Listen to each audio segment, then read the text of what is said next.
Hey Deckers, Liam here. It's time for some more Steam Deck and gaming industry news. First up, you know all those transparent backplates from JSOX? Well, how would you like a full transparent shell for the Steam Deck, including the front cover? Well, I've got some good news for you because they are coming very soon. The first from JSOX, they announced plans for a bunch of new covers. This was initially teased on a Reddit post with this photo. Now, it was a very brief teaser, but they've now given a much bigger tease of what's to come with a video they shared with me directly and they posted it on Twitter as well. This entire shell now includes the front plate and a new back plate design that they told me will have a revised heatsink along with newly added ventilation holes as well. They do look pretty great, and I'll let you know when they share more information on when we can expect them. On top of that, we also have Extreme Rate, who have teased their own full Steam Deck shells, including the front cover. They're going a slight step further, though, to include various different colours, so they're not just going for transparency.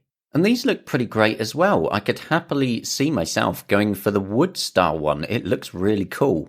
As good as all these shells look, though, the front plate is a mod you likely do not want to do anyway, and I'm actually going to sort of gently warn you away from the idea.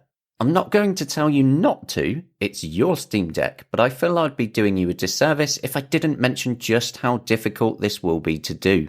Take a look at the iFixit guide, for example. They list clearly changing the front plate as difficult, and it has a ridiculous amount of steps needed and lots could potentially go wrong. Look at it, it's 103 steps long to change the front plate, and then you have to do that 103 steps all in reverse. It sounds like it would just stress me out.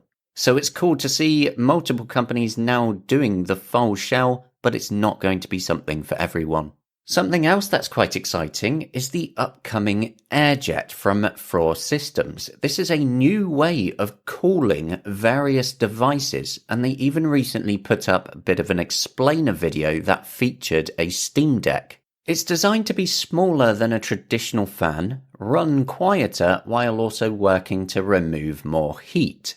It will naturally be more expensive than a traditional fan, but then, because it's smaller, you could use that extra room to, say, provide more space for the battery.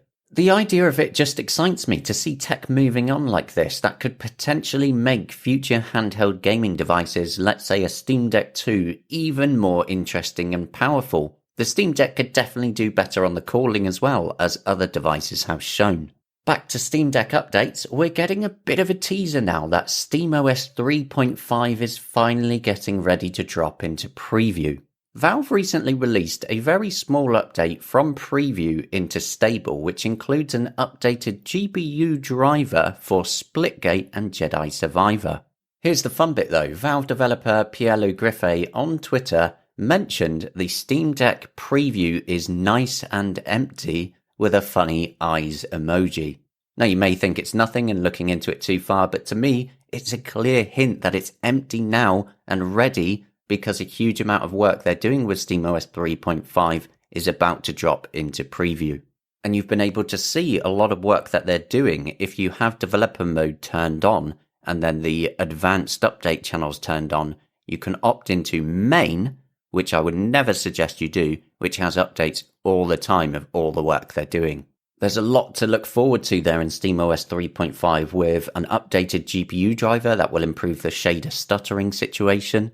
There'll be an updated Linux kernel version, likely an updated KDE Plasma desktop environment, HDR support for external screens, upgrades to gaming mode with the color vibrancy slider, and so much more.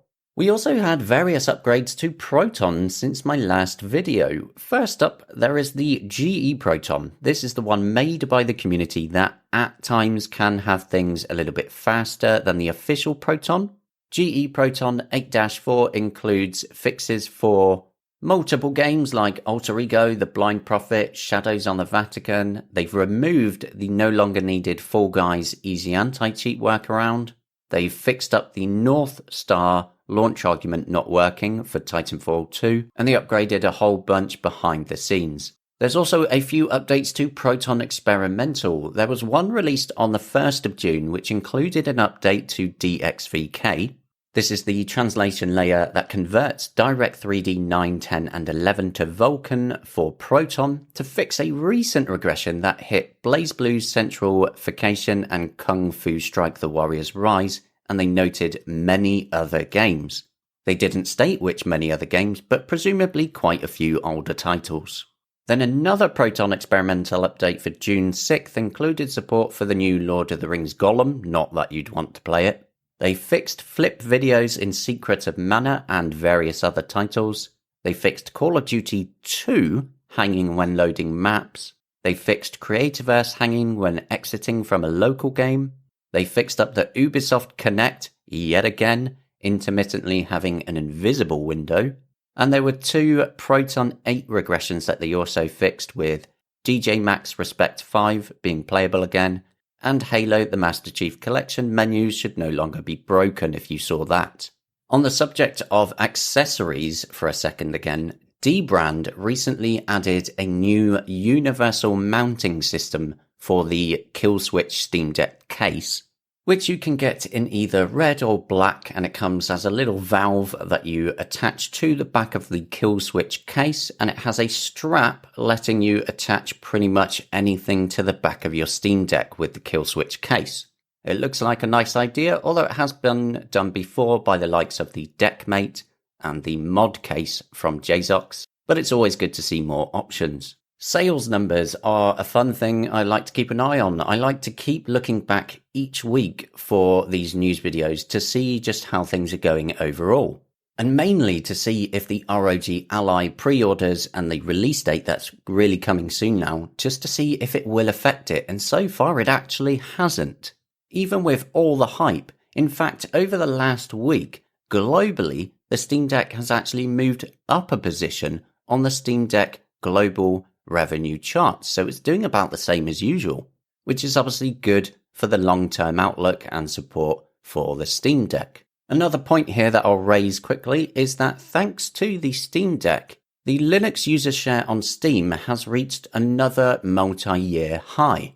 Now it is only at 1.47%, which sounds ridiculous and tiny, but you have to remember this is going up against both Windows and macOS, and Windows is the big established platform used by the majority of people. But thanks to Proton and the Steam Deck, there is now actually a real reason for people to pick up Linux for gaming. It's a nice place now, resulting in multiple millions of users. And I'm tracking it on a dedicated page each month that will be linked in the description. Another thing I want to touch on here is the NonSteam Launchers script that I showed off in a video recently for setting up Battle.net. This is a way to install various third-party launchers like Battle.net, Epic Games, EA, and many more. Across a few versions since my last video, they've added in support for the Minecraft launcher for Minecraft Java and Dungeons. They've added support for the Glyph launcher, and they fixed a whole lot of bugs. So if you had issues with it not quite working right before, it may be worth trying again. And a link to my previous video on it again will be in the description. I also just want to pat myself on the back here because I submitted a very quick bit of code to have NonSteam launchers work properly on desktop Linux, which the developer pulled into the project, and here I am noted in the release notes. Very nice. As for specific game news, we had the announcement that Ratchet & Clank Rift Apart from PlayStation is coming over to PC on Steam, which is pretty exciting. It actually looks really good. And the Steam page even gives a hint to devices like Steam Deck, mentioning specifically it has a wide variety of graphics options to tailor to a wide range of devices, all the way from high-end PCs to portable PC gaming devices, like the Steam Deck. And we also have news that Wolong Fallen Dynasty has now become Deck verified officially because they actually had a big upgrade to the game in late May that included a whole bunch of new performance options like AMD FSR2 along with a lot of optimizations. So it's nice to see another developer look to continue to improve their games across the board and FSR2 is especially nice for bigger games like it on Steam Deck. I'm going to end today's news video with a warning for anyone doing Minecraft modding, as CurseForge and Bucket both recently had a whole bunch of compromised accounts that spread malware into various popular mods. So if you've been doing any modding from CurseForge and Bucket over the last few months, I would suggest checking to ensure your system is clean, and the links on how to do it will be noted in the description. But that's it for this week's news video. Let me know what you think in the comments. Thank you for watching and following along, and I'll see you later.